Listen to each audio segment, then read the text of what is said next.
Insperity presents the Small Business Advocate Show with Jim Blasingame, brought to you by FedEx, CareerBuilder.com, and Palo Alto Software. This is a copyrighted production of Small Business Network, Inc., all rights reserved.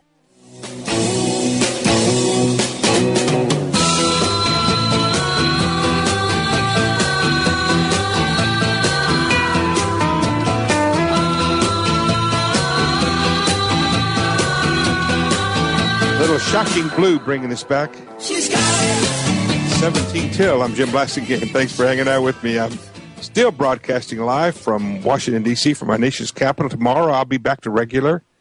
Notice I didn't say normal. There's nothing normal about anything that we do around here, but I'll be back to regular tomorrow and in my regular environs, in my studio, back in the office, and so I'm looking forward to that. But we've had a great visit here in Washington, D.C., celebrating small businesses and meeting with different people and different groups who are advocating for small businesses. A lot of good work being done by a lot of really smart people. Speaking of smart people, Anita Rosen is with us. Anita is a longtime member of our Brain Trust, the author of a number of books on e-commerce, including the e-commerce answer book, the e-commerce question and answer book. What is that, fourth edition now? Yeah, I think so. And it's been translated into a whole bunch of languages. And the new book? E-Learning 2.0. E-Learning 2.0. That's the brand new. That's only been out about a year or so. So check those out, folks. Anita Rosen. It's ReadyGo.com is her website, ReadyGo.com. Anita, we're talking about online marketing and how to make some sense of all of that. And you're going to help us understand how to develop a kind of a strategy, an online marketing strategy. What do you think? The first thing is you have to figure out, really, like with any marketing strategy, what's your goal? It's no different online than it is if you're doing something around town. So a goal would be I want to drive sales or I want to drive profits. I want to meet people that will stay with me. Maybe I won't make any money in the first transaction to get them in, but then after that they'll love me and they'll come back and I'll make money after that. Something like that. Right. What do you really need? Do you need more traffic? Is that what you're looking for? Do you think that traffic's going to make a difference? Is it that you need more name recognition? Is it that you're in this one town and everyone in your town knows about you, but you think that there's people from another town that would come in and come to your, I don't know what you have. Do you have a store? Yeah. Are you an attorney and you need to get more clients, so you want to be able to expand? What are you trying to do? What's your business? I mean, if it's a store, you know probably about how big a circumference, an area that people are going to travel to come to your store. If you're in the service business, how are you going to do this? Are you a plumber and you want more people to know you have some kind of special services? What are you trying to get people to do? Because a plumber, no one's going to come into your store. So it's how far are you going to go?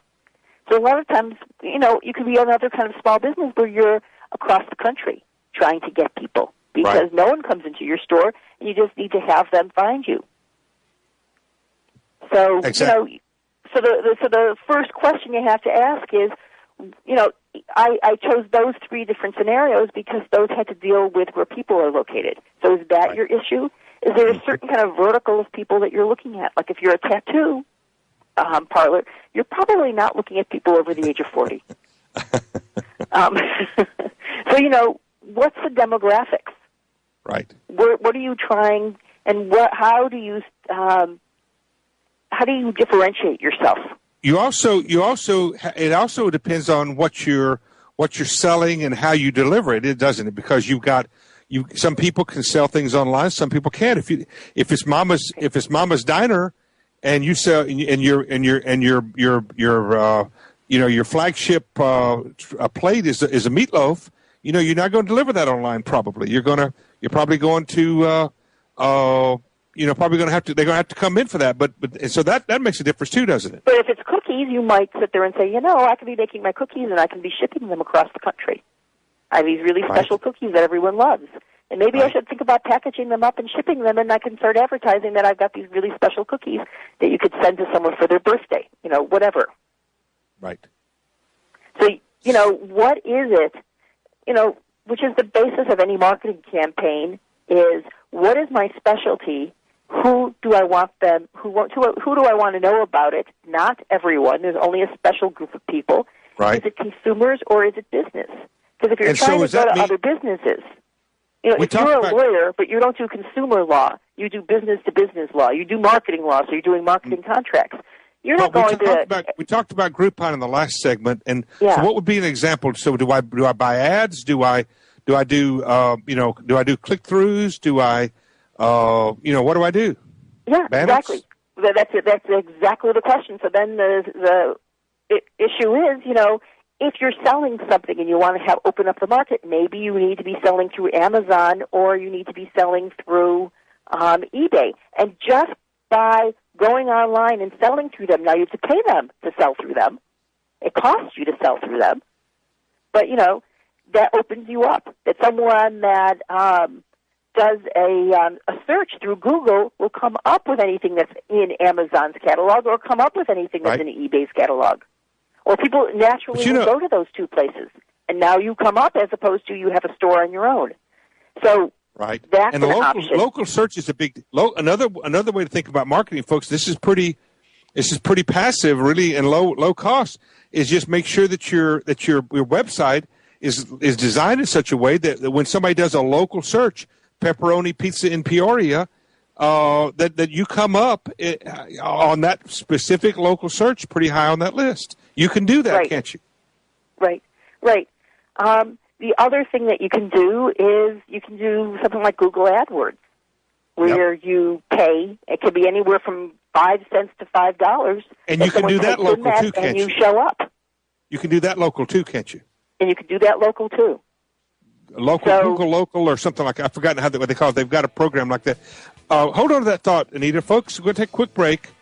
When we come back, I want to ask Anita about email and texting as part of your strategic market. Folks, this is still powerful. It works like a charm, and there's so many different ways you can use it to your advantage, and it's almost no cost. Right after these messages, 10 till. I'm Jim Blasingame. Anita Rosen is our guest. Her website is readygo.com. Insperity presents the Small Business Advocate Show with Jim Blasingame, brought to you by FedEx, CareerBuilder.com, and Palo Alto Software. This is a copyrighted production of Small Business Network, Inc., intended for the private use of our audience. Except as otherwise provided by copyright law, all other copying, redistribution, or publication without prior written consent is prohibited. All rights reserved. Prohibited. All rights reserved. Prohibited.